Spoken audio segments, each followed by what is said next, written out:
Hi, this video is on separation of mixtures. But before I talk about separation of mixtures, we would like to know what a mixture is. You have already learned classification of matter. Matter can be classified into a pure substance or a mixture. Pure substance could be an element or it could be a compound. So when it is an element, of course, there is no question of separating the atoms of the element. But when if it is a compound, it's two different elements. And yes, you could separate the two different elements. But since element is formed by a chemical reaction, to separate compound is formed by a chemical reaction. To separate the compound back into its element, we have to go through a chemical reaction. It cannot be a physical process. So it's both way. It has to go through a chemical reaction to make products, and it has to go through a chemical reaction to make reactants. That word. But as far as so mixture is concerned, mixture is a physical combination of two or more substances. We have homogeneous mixture, heterogeneous mixtures. Heterogeneous mixture is much easier to separate anyway. Probably like you have a salad, and in the salad, if you don't like olives, you just separate whole, hand pick it and take it out. But in a homogeneous mixture, there could be different, ways of separating a mixture. But right now, this video will talk about separating any kind of mixture, regardless it is homogeneous or heterogeneous. So, as I said, separating compounds have to be by chemical means. For separating mixtures, we have to do these five processes. We could use filtration, by to separate the mixture, distillation, crystallization, or manually or magnetic, or we call it decanting. And then there is another method called chromatography.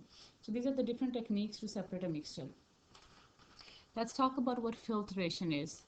Okay, filtration is based on a particle size. For example, if you have sand, okay, sand and water, so no matter how much you stir it, you cannot really dissolve it. So what you can do is you take a stand, a ring stand. I have showed you this in the class. And you take a funnel on the ring stand, and underneath that funnel you have a beaker.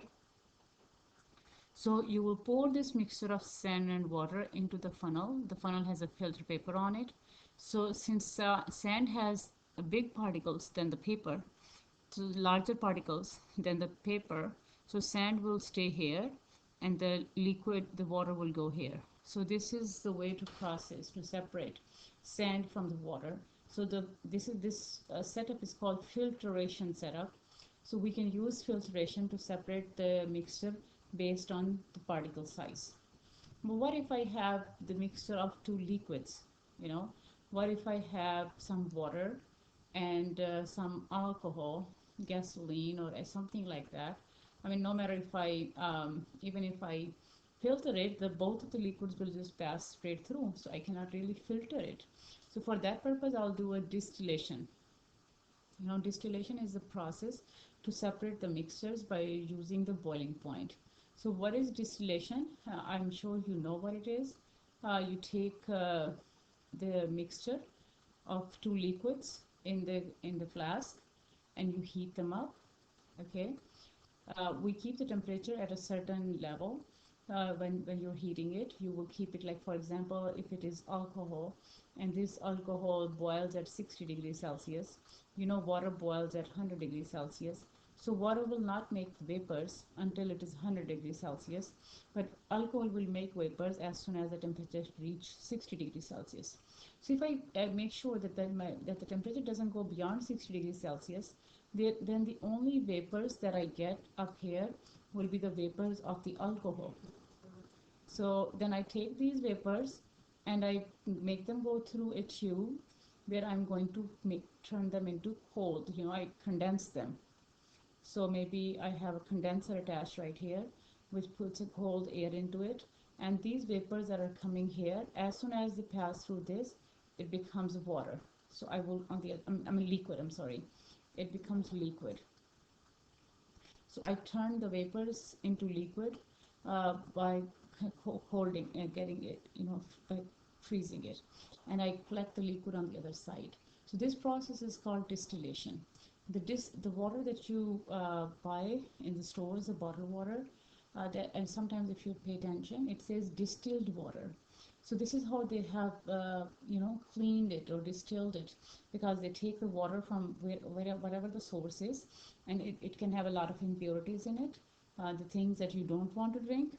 So they keep the temperature at 100 degrees Celsius, and only water will make vapors. Only water vapors come, so it's only H2O that is steaming up here, and then H2O will go through this condenser and turn into water drops, and you get collect the water on the other side. So that's the distilled water that we drink. But anyway, going back, we are learning that distillation is a process to separate the mixtures based on the boiling point. The other process is called crystallization. So if I have solid and sugar, I'm sorry, sugar and water. Hold on 1 second. So if I have sugar and water, so it is dissolved, but now I want to get the sugar back. So what I do is that I heat it up. Okay, when I heat it up, water will evaporate, as you know. So water evaporates, and what you get back here is the sugar. So the sugar will be left behind here.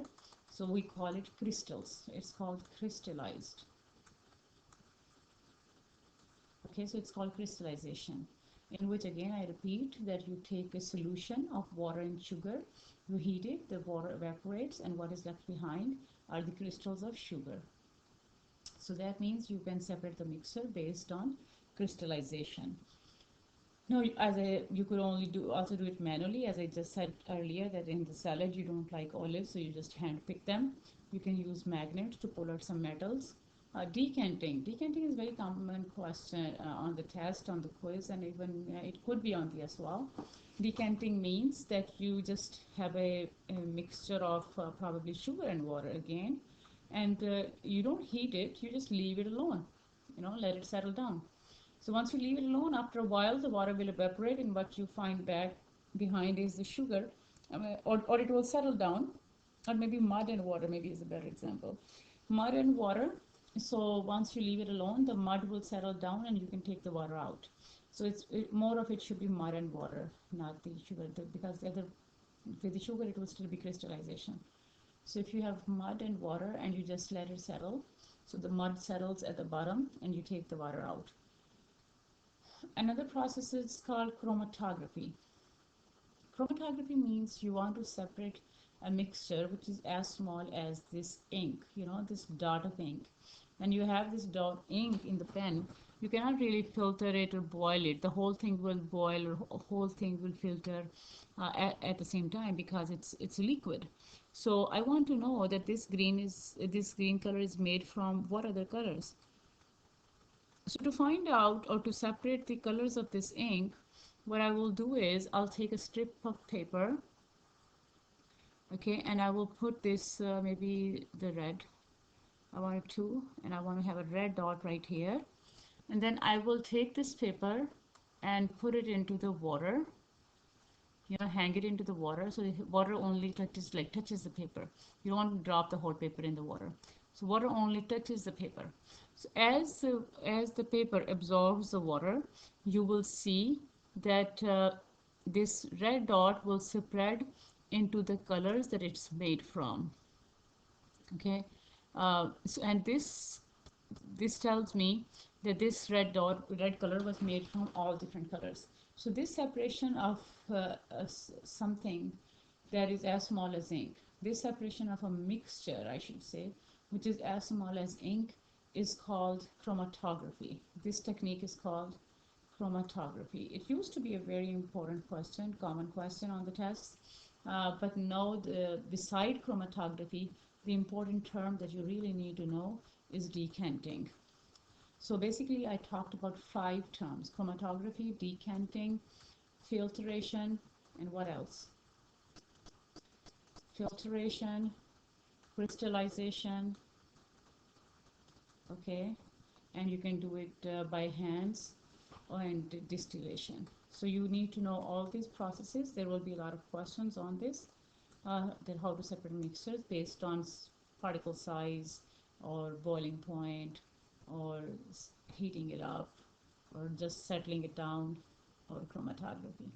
So that's about it. Let me know if you have any questions in the class. Thank you, everybody.